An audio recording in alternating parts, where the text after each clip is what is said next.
Apocalipse comentado, capítulo 14, explicação 3. Confronto e a vitória garantida. No capítulo 14, o Cordeiro está de pé no Monte Sião. O Senhor vai estar com o seu povo. E o seu povo tem escrito na sua testa um novo nome. Tá? Capítulo 14, versículo 1, mostra João vendo o Cordeiro em pé sobre o Monte Sião e com ele 144.000, tendo na sua testa escrito o seu nome e o nome de seu pai. Como já citamos nos capítulos anteriores, o povo de Deus é marcado na testa e o anticristo, a besta que emerge do mar, ou Satanás, também marca o seu povo. Essa é a distinção dentro da grande tribulação. Quem é de Deus tem a marca de Deus e quem é do maligno tem a marca do maligno. Está escrito sobre a testa. E há uma junção de muitos sons aqui, muitas águas, som de trovões, mais harpas. É um cântico novo. E ninguém consegue aprender senão os 144.000. Tá? E um cântico novo. É uma junção entre os que estão selados no céu com aqueles que são selados sobre a terra. E há um detalhe também sobre os 144.000. São virgens. Isso mostra pureza sexual. Não necessariamente pureza sexual no sentido de que nunca tiveram relações sexuais, mas pureza moral, não tem sujeira sexual sobre eles. Que podem ser tanto pureza sexual literal como apenas ilustrativa. Eles seguem o Cordeiro, ou seja, eles são liderados pelo Cordeiro. Jesus lidera esses 144.000. Tá? Eles são selados, eles não têm mácula, eles não têm ruga, não têm impureza moral, sexual, eles são puros. E aqui acontece, na sequência, 3 declarações dos anjos. 3 declarações. O primeiro anjo, no verso 6, ele traz consigo o evangelho eterno. Essa expressão nos prende a atenção. O evangelho eterno, ou o terceiro capítulo de um mesmo evangelho. O evangelho de Jesus Cristo descrito em 3 capítulos. Evangelho da graça, evangelho do reino e evangelho eterno. Não são 3 evangelhos, mas apenas um evangelho. E aqui no Apocalipse apresenta o evangelho eterno. Capítulo 14, verso 6. E o anúncio: temam a Deus e dê a ele a glória. Ou seja, é o anúncio da conclusão. O fim é as boas novas, o evangelho eterno, ou seja, ainda há tempo. Vai começar a conclusão, ou vamos chegar à conclusão, ou vamos dar continuidade à eternidade interrompida na queda do homem. Tá? Na cosmovisão bíblica, o evangelho é uma história, e essa história possui um desdobramento com a queda, a igreja reconciliada por meio da graça e do reino, do evangelho do reino, e a conclusão é estarmos de volta ao evangelho eterno. O segundo anjo, no versículo 8, anuncia a queda de Babilônia, a respeito da certeza da vitória, ou a vitória é garantida. Ou seja, Babilônia vai cair. Quando ele anuncia que Babilônia vai cair, está anunciando que os poderes humanos, eu vou estar falando sobre Babilônia nos capítulos a seguir. Eu vou estar falando sobre a grande meretriz no capítulo 17, a Grande Babilônia, lá no capítulo 18, e vamos estar de forma mais específica mostrando o que é a Grande Babilônia, mas ele anuncia uma influência mundial, uma influência mundial de uma grande meretriz, e vamos estar falando um pouquinho mais adiante. Mas aqui o anjo anuncia a queda da Grande Babilônia. O terceiro anjo, no versículo 9 em diante, a mensagem de arrependimento e de condenação. Anjos falam às pessoas, tá? Que Deus está com a igreja. Está com a igreja. Lembrando a você que haverá uma igreja remida e lavada no sangue de Jesus dentro da grande tribulação, que é Apocalipse, capítulo 7, versículo de número 14. Aqueles que se convertem, aqueles que creem no Senhor Jesus dentro da grande tribulação e tornam-se mártires, tá? Dou a referência para que você não me interprete de forma equivocada. Versículo 11, ele continua que a fumaça do seu tormento vai subir pelos séculos dos séculos e não tem descanso algum.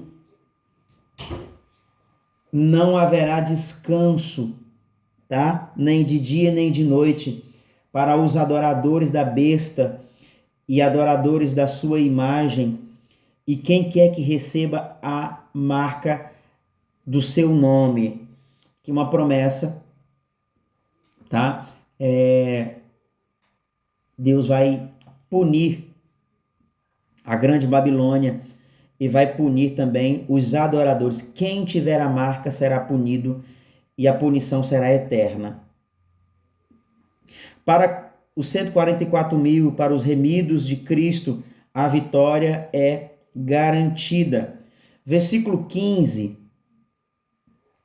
No versículo 15, outro anjo saiu do santuário gritando em voz, com grande voz, para aquele que estava sentado sobre as nuvens, tá? Para outro anjo que está sobre as nuvens, tá bom? É um anjo, depois outro anjo. Os mortos então receberão recompensas eternas por causa de suas obras, tá? Por causa de suas obras receberão recompensas eternas.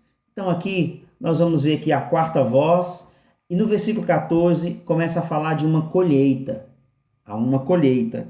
Então, essa colheita aqui é uma colheita muito estranha. Nós vamos avaliar essa colheita aqui. E tá, versículo 14, eis que uma nuvem branca, sentado sobre a nuvem branca, um semelhante ao Filho do Homem, tendo na cabeça uma coroa de ouro e na mão uma foice afiada. Tá? Outro anjo saiu do santuário, gritando com grande voz para aquele que se achava sentado à nuvem: toma tua foice e ceifa, pois chegou a hora de ceifar, visto que a seara da terra já amadureceu. Eles estão conversando de que a hora da colheita é agora, a hora dessa colheita. Ele assemelha a primeira nuvem branca, aquele está sentado, um semelhante ao Filho do Homem, fazendo uma ilustração a Jesus, tá? Semelhante ao Filho do Homem. Ele tem uma coroa na mão e ele também possui uma foice, ou seja, mostrando que Cristo ele está vindo. E esse é o objetivo, queridos, da segunda vinda de Jesus. Qual é o objetivo da segunda vinda de Jesus? Você precisa entender esse contexto. Por que Cristo vem? Eu vou estar falando nos capítulos adiante por que Cristo virá. Um dos objetivos da segunda vinda de Cristo é a colheita. Mas Cristo, essa colheita de Cristo se desenvolve com o anjo que sai do santuário gritando e anunciando a hora da colheita. Aquele que estava sentado sobre a nuvem passou a sua foice sobre a terra e a terra foi ceifada. Vamos começar a terceira sessão aqui, que é a sessão de uma grande colheita. Versículo 14 a 20 é paralelo com Mateus 13, a parábola sobre a colheita. Está sentado sobre uma nuvem uma coroa de ouro na sua cabeça e uma foice. Jesus. E ele faz a colheita. Versículo 17, um anjo. Versículo 18, outro anjo. Versículo 19, outro anjo. Esses anjos estão interagindo com a colheita. Eles são cooperadores. Está apontando para uma colheita negativa. A videira da terra aqui, as uvas para serem pisadas. Jesus, ele vai sujar, tá, as suas vestes de sangue nesta colheita. É uma referência a Isaías 63 e a Apocalipse 19. Aqui mostra um adendo, ela aqui mostra a volta de Jesus. Quando Jesus voltar e pisar o seu pé sobre a terra, ele vai fazer vingança aos seus profetas e apóstolos. Ele está sujo de sangue. O sangue corre até a altura do freio dos cavalos, ou seja, 1,5 metro por 300 quilômetros. É a quantidade de sangue. É um juízo agressivo, tá bom? É um juízo, isso mesmo, um juízo agressivo, porque isso está no versículo 20, tá? O lagar foi pisado fora da cidade e correu sangue do lagar até o freio dos cavalos numa extensão de 1.600 estádios, ou seja, vai ser um mar, um rio de 1,5 metro por 300 quilômetros de profundidade, 300 quilômetros de extensão e 1,5 metro de profundidade. O sangue pisado nessa colheita, as uvas vão para o lagar. Como eu já falei, um juízo agressivo, essa luta acontecerá em um vale chamado Meguido, onde as batalhas eram travadas. Tá bom? Capítulo 14 tem a finalidade de cumprir a parábola do joio e do trigo.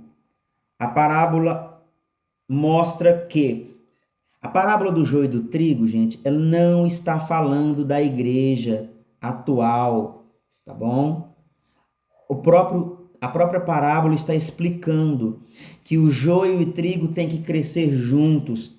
E a própria parábola está explicando, está falando de forma explícita que na vinda do Filho do Homem, na colheita final, o texto é claro e definitivo, gente, está explícito, que na vinda do Filho do Homem é que haverá separação entre joio e trigo.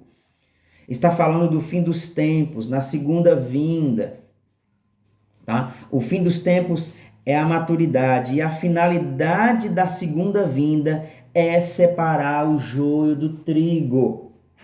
O capítulo 14 está narrando este cenário, mesmo que não apresente em ordem, e nos capítulos 15, 16, 17, 18 vai apresentar outros aspectos, outras dimensões, mas é a explicação de um período, ok? Então, aqui cumpre-se a parábola do joio e do trigo.